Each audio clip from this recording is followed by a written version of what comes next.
संप्रदाय होता क्या है? मुझे मतलब क्योंकि अक्सर हम ये शब्द सुनते हैं, बट इसका असली कहाँ से ये आता है, क्या अर्थ है, वो मैं एक बार जानना जरूर चाहती हूँ। देखो जैसे मैंने कहा ना, हम सबका संबंध है भगवान से। हाँ। अब एक तो हो गया जस्ट बोल देना कि हमारा संबंध है। एक अगर सोचिए आपके पास प्रूफ हो कि आपका सचमुच भगवान से संबंध है, तो आपको कितना अच्छा लगेगा। सच में। जैसे मेरे पिता पिता पिता करते करते आपकी एक वंशावली है। हाँ। वैसे ही अध्यात्म की एक वंशावली होती है। मेरे गुरु, उनके गुरु, उनके गुरु करते करते करते ये जो कनेक्शन है ये श्री कृष्ण तक पहुंचता है, नारायण तक जाता है, तो उसको संप्रदाय कहते हैं। भगवान नारायण ने 4 लोगों को ये जिम्मेदारी दी है संप्रदाय चलाने की, जिसमें नारद जी हैं, एक सनकादि ऋषि हैं जो 4 भाई थे, एक लक्ष्मी जी हैं, एक भगवान शंकर है। ये 4 संप्रदाय होती है। नारद जी से फिर वो संप्रदाय आगे बढ़ी, उसमें संप्रदाय में अलग अलग संप्रदाय आती चली गई। हमारी जो है वो ब्रह्मा जी से शुरू हुई है। ब्रह्मा जी से आगे बढ़ते बढ़ते इसमें श्री माधवाचार्य जी हुए तो माधव संप्रदाय बन गई। फिर माधवाचार्य जी बढ़ते बढ़ते चैतन्य महाप्रभु आए तो एक गौड़िया संप्रदाय बन गई है। एक ही श्री संप्रदाय होती है, जिसमें आगे चल के निम्बार्क आदि संप्रदाय होती है। तो ये 4 मेन संप्रदाय हैं भक्ति मार्ग की।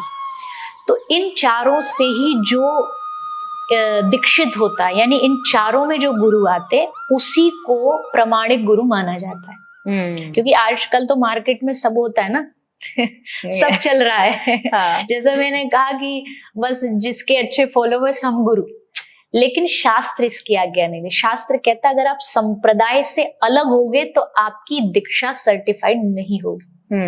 तो आप ऐसे भी पता लगा सकते हो, जैसे मुझे दीक्षा मिली है तो मुझे एक पेपर मिलता है, उसमें हमारी सारी गुरु प्रणाली बोलते हैं इसको, गुरु परंपरा लिखी होती है।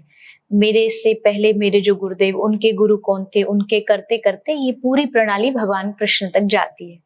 तो उससे हमें पता लग जाएगा ये प्रूफ है, ये हमारा कनेक्शन है। लोग ये देखते ही नहीं है, ये कभी गुरु से पूछते ही नहीं कि हमारी गुरु परंपरा बताइए, ना जानने की कोशिश करते, उनको या तो ज्ञान नहीं है, नॉलेज नहीं है। तो ये नॉलेज अब ऐसे भी आ नहीं जाती, हमें इसके लिए कोशिश करनी पड़ती है। जैसे अगर हमें कॉलेज में एडमिशन लेना हो, 1000 कॉलेज देखते हैं तब एडमिशन लेते हैं। तो हमें जब कोई एक गुरु चुनना है तो हमको 1000 जगह इस बारे में कोशिश करनी चाहिए। और ये ऐसा नहीं कि जिस एक आपका बस काम चलाने वाला जिंदगी का पार्ट है तो ऐसे ही कर लो, नहीं। ये आपके जीवन का सबसे महत्वपूर्ण काम है कि आपको गुरु चुनना है। आपको उसके लिए थोड़ा सा परिश्रम, मेहनत, थोड़ी रिसर्च और भगवान से प्रार्थना कि प्रभु अच्छा गुरु मिले, वो आप करोगे तो आपको ऑटोमेटिकली ये गुरु परंपरा की ज्ञान जो है वो पता चल जाएगा, हो जाएगा। और जो नॉलेजेबल है इस क्षेत्र के, वो तो क्या होता है कि मेरे माथे का जो चंदन है इसको देख के बता देंगे कि मैं कौन सी संप्रदाय से। क्योंकि अब लोग क्या बोलेंगे, बड़ा अच्छा डिजाइन बना, ये डिजाइन नहीं है। कई लोगों को लगता है आपका शेप डिजाइन बड़ा अच्छा है। ये डिजाइन नहीं, ये हर संप्रदाय का तिलक अलग होता है।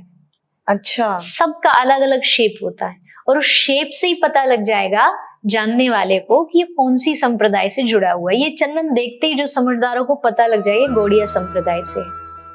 अच्छा। तो अब बताओ, अब लोग कहते हैं हमारा धर्म ऐसे ही है। अब आप बताइए कितना बड़ा लॉजिक है हमारे धर्म में।